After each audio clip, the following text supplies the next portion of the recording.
It happens to someone every 10 minutes in Canada, usually beginning as a clot forming in the brain, then a rush of symptoms, numbness, loss of speech and vision. Drove home looking out of one eye and got home and laid down.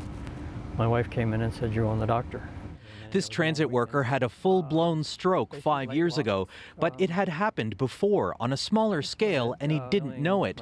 Brain scans revealed that for years he'd been having mini-strokes, sometimes called TIAs, transient ischemic attacks, which he now realizes were an early warning sign of his stroke. I always thought I just had headaches because that was the worst part of it.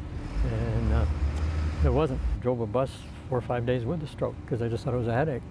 The CMAJ study tracked 26,000 people who survived their first stroke or TIA with no complications. Yet after a year, 9.5% of them had another stroke or heart attack, resulting in long-term care for some and even death for others. In 3 years, almost a quarter had the same fate. By 5 years, more than a third did. It's an eye-opener for researchers involved in the study. Stroke presents suddenly.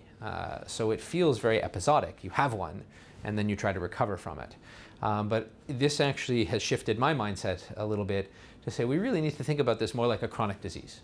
The risk of stroke can be reduced by improvements in diet and physical activity. But this Calgary physician says that's less likely to happen if doctors assume their stroke patients have recovered.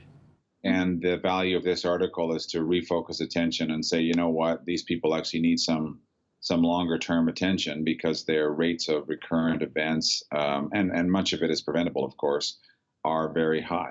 As for Ron Lacombe, he lives with some minor after effects from his stroke, but nothing like the nearly 500,000 Canadians left permanently disabled, a number that could be lowered by watching for warning signs.